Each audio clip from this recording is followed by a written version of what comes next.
Let me tell you about Jonas. Jonas is 19 years old. He studies law in Munich. In his spare time, he likes to play soccer.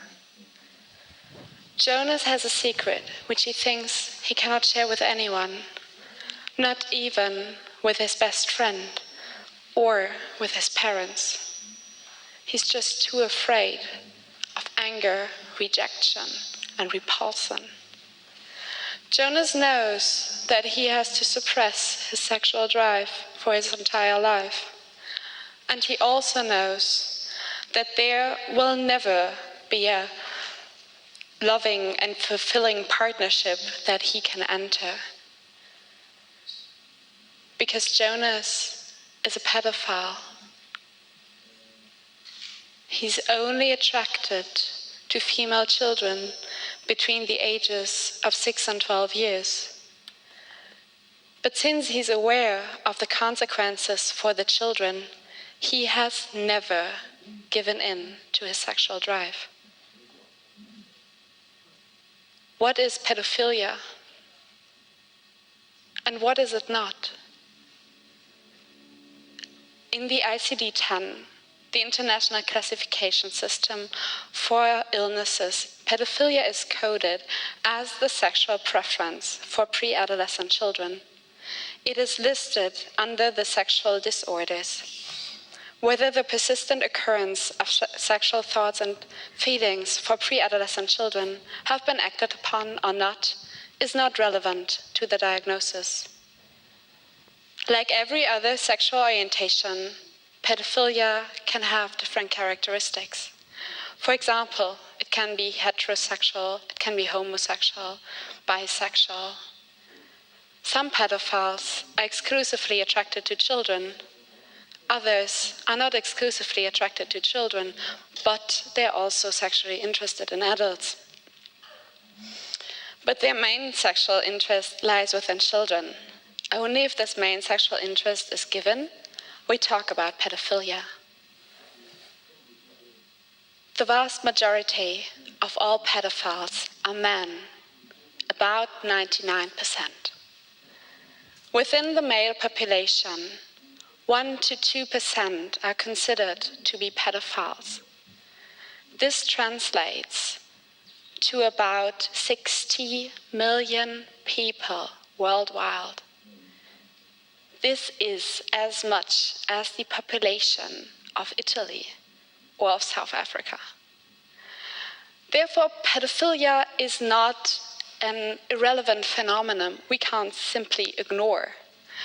Chances every one of you knows at least one pedophile are higher than that you don't know anyone. We haven't found out yet why pedophilia occurs. There are biological, social, and psychological factors to it. It occurs unrelated to socio-economical status and unrelated to educational level. So generally speaking, anyone could be born a pedophile. It is crucial to understand the difference between pedophilia and child sexual abuse, which is illegal and must always be. Pedophilia is only the sexual preference for pre-adolescent children. The difference between child sexual abuse and pedophilia becomes very obvious when we look at scientific studies. Think about it for yourself. What do you think? What percentage of child molesters are pedophiles? Have a guess. Is it 20%, 40, 60, maybe even 80%?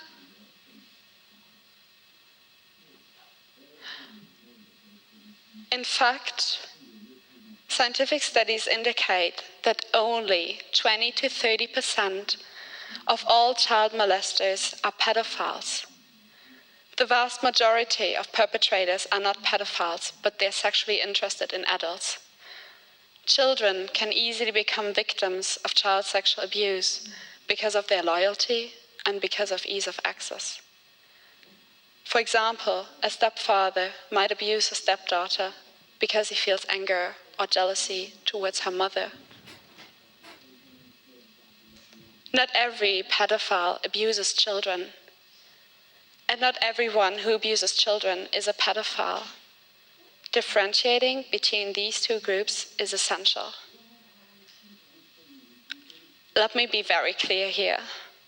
Abusing children is wrong without any doubt. But a pedophile who doesn't abuse children has done nothing wrong. I want to quickly summarize where we are at the moment. According to current research, pedophilia is an unchangeable sexual orientation, just like, for example, heterosexuality. No one chooses to be a pedophile. No one can cease being one. The difference between pedophilia and other sexual orientations is that living out this sexual orientation will end in a disaster. So let's think about Jonas again. How can we help him not to cause such a disaster? How can we help him not to live out his sexual urges? How can we prevent child sexual abuse? In fact, scientific studies indicate that one of the strongest predictors for child sexual abuse committed by pedophiles is social isolation. People who can't tell anyone that they're pedophiles logically won't get any help. For example, they can't tell their friends that they can't go to the beach because children in swimsuits might be there as well. They can't get support for situations they might not control entirely. And they can never be completely frank with someone else. We can make a difference for Jonas. We, as a society, can be there for him. At the moment, we live in a world that already excludes pedophiles because of their preference alone. Someone who's lonely and excluded from society has little to lose and is at much higher risk to commit a crime, like, for example, child sexual abuse. We can make Jonas feel that he stays a valuable member of our society, although he's a pedophile. Right now, most of us feel discomfort when we think about this scenario. And most of us feel discomfort when we think about pedophiles.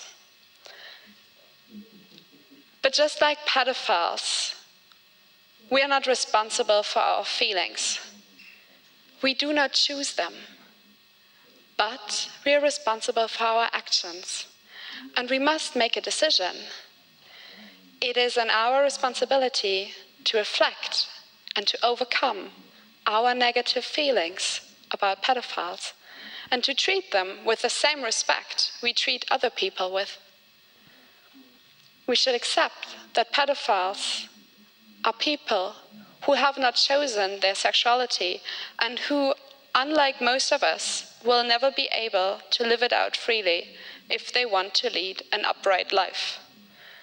We should accept that pedophilia is a sexual preference, a thought, a feeling, and not an act. We should differentiate between child sexual abuse and pedophilia. We shouldn't increase the suffering of pedophiles by excluding them, by blaming and mocking them. By doing that, we increase their isolation and we increase the chance of child sexual abuse.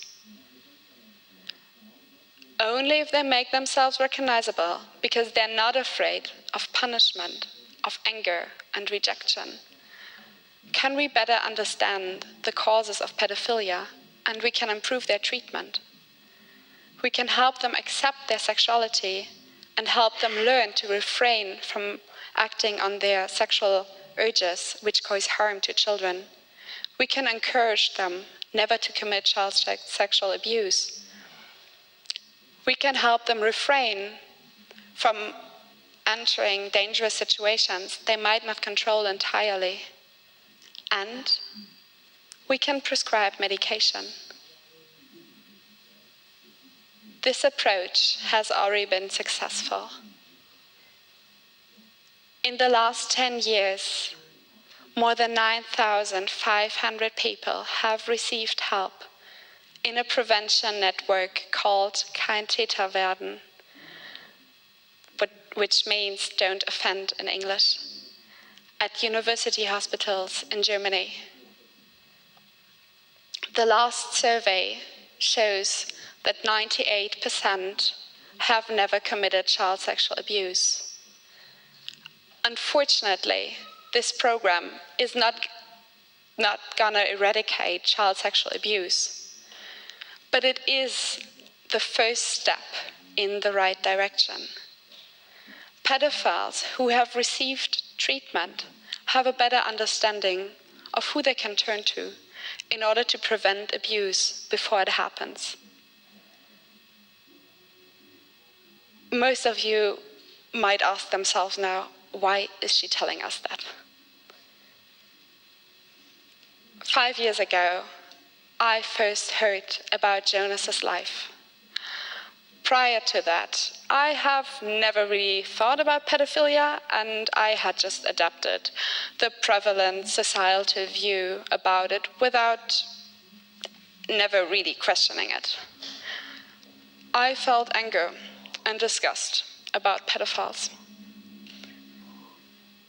My perspective has been completely changed by hearing Jonas's story, hearing about his cruel fate, and understanding the difference between child sexual abuse and pedophilia. As a medical student with a background in psychology, I feel it as my responsibility to help others overcome and escape wrong stigmatization and to have a positive impact on our future society. By changing our view about pedophilia as a society and by offering them support and therapy, we can help millions of people to live better lives, and we can effectively reduce child sexual abuse. No one is responsible for their feelings, but everyone is responsible for their actions. I thank you very much.